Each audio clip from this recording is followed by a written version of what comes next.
So tattoos certainly aren't for everyone. The more conservative and risk averse amongst us might see them as a little silly and short-sighted, but sometimes you have to give in to your passions, enjoy yourself and live life a little. But like I said, they aren't for everyone, I get that.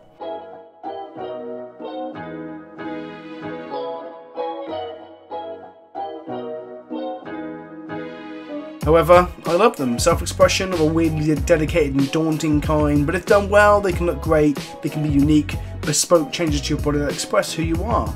Just think long and fucking hard about getting them. And my main advice would be not to rush into getting them. The only thing I regret with regards to the tattoos that I currently have was that I was too young when I got a few. I got my first tattoo when I was 16 from some dodgy bloke in Amesbury. He just do a tattoo for anyone who'd signed the waiver saying that they were 18 without looking at any ID. It is now blurred and distorted because I've grown, shifted and gained weight, lost weight and then gained weight again since having it. My body has changed since I was 16. So think about what you're having them and get them from like a decent tattoo artist as well. You have these forever. Don't rush into it.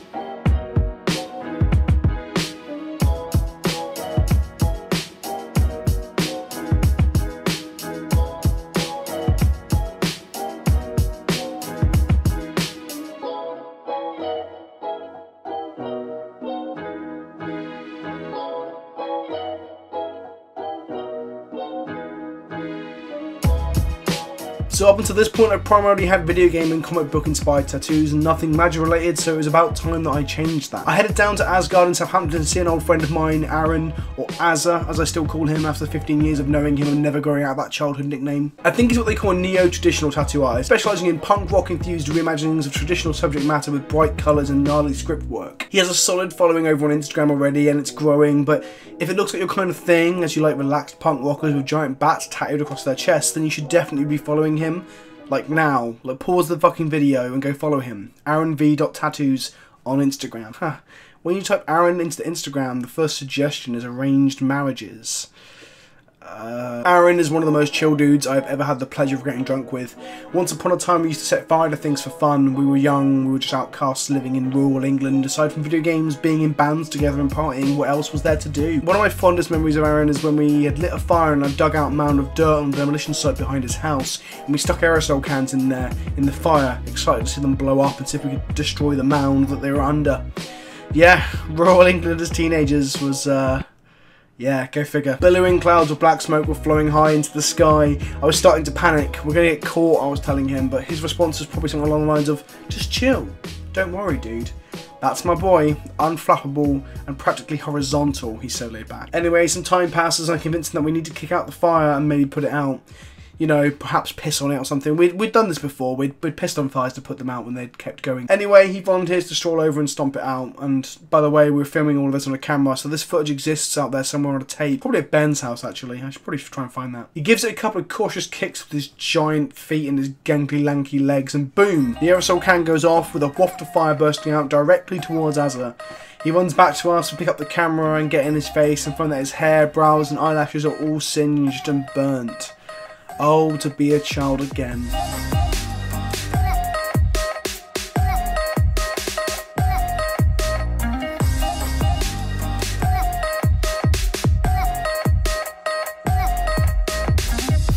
For the record, I don't encourage that sort of shit and I don't want to romanticise it too much. We were all young once and we all did dumb shit. If I catch my own kids doing that, if my kids are watching this video in the future, I won't be that mad, but by God I will pretend to be. To scare you out of doing fucking stupid shit that's going to get you killed. Safety first, kids!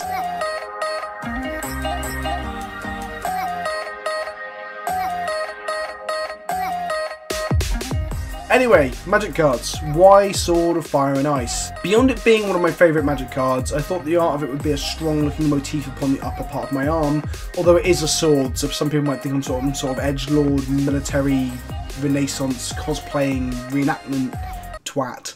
I'm not, honest. I'm just a normal twat. Flicker Wisp is another big favourite, but I'm not sure I want a moth-like flying face hugger on my body for my children to be terrified of. And I can hear Az's reaction to me saying that. He'll be like, oh, sounds rad. I can literally hear him now.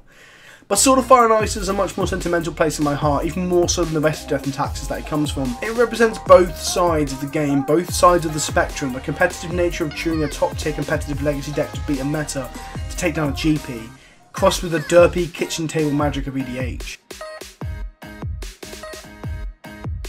Once upon a time I had a load of shock lands in my folder ready to start my move into standard for the first time properly. This was around the release of Gatecrash. I was sat in the basement of Forbidden Planet in Southampton on the pre-release of Dragon's Maze. I was early and I was sat and chatting to the only other guy who'd shown up yet. You know how it is, we talked spoilers, which guild we liked, and we perused each other's trade folders. He had Sword of Fire and Ice, Sword of Light and Shadow, and Demonic Tutor. I really wanted these for my EDH deck so badly that I was willing to let go of this collection of shock lands that I'd built up over the last couple of pre-releases and general FNMs. The thing is, Sword of Fire is such a fun card to hit people with the double strikers. I used to play it in Rafik. Those two triggers, when it hits them, are akin to a succulently hot curry, or the first sip of cider in the summer beer garden, or dare I say it, eating a whole tube of Jaffa cakes. I ended up trading a group of 5, 6, 7, maybe 8 shock lands for those swords and that tutor. I took a picture of the trade and messaged to my regular EDH buddy and Dungeons & Dragons DM at the time, saying something along the lines of, "Standard can wait.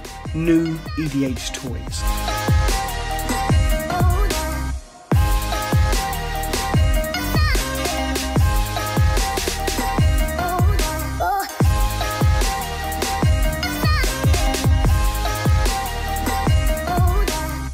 The guy I traded with was actually John the Baptist. This was long before I actually had started my friendship with John, and I still thought his name was Dave. The guy I'd messaged, my old Dungeons & Dragons Dungeon Master, was Rob, the co-host of my stream. On top of that, years later I borrowed the legacy version of Death and Taxes from a good friend, Alex, to play in some Bournemouth tournaments.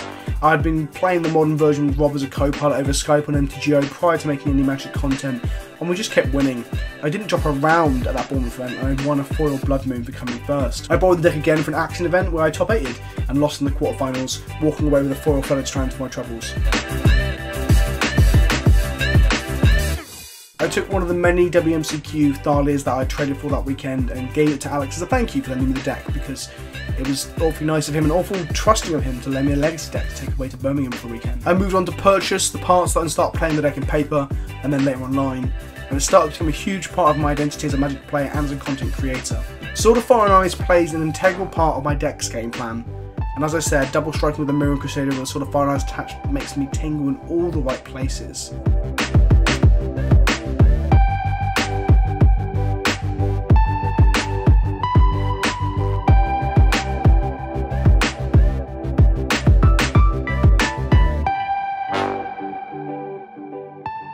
I guess Sword of Fire and Ice feels like a central nexus for Magic, for friendship, for playing, winning, losing, making content, and just where I'm at with the game. And even in a few years' time, if I look back at this and I've stopped making content and no longer play Magic and I'm back to working a desk job, I will look back on Sword of Fire and Ice and Tattoo as a period of my life, of a time in my life, and I'll look back on it very fondly. So that's why I've got Sword of Fire and Ice permanently etched onto my skin for the rest of my life. I hope you've enjoyed the story time. I know it's a bit more relaxed, laid back to my normal videos. I might sound a bit ill, that's because I am. If you like the video, don't forget to like it. And if you're thinking about getting a Magic tattoo, let me know down below as well. I'd love to actually read some comments and see what people are thinking of getting. Thanks for watching, guys, and I'll see you all soon.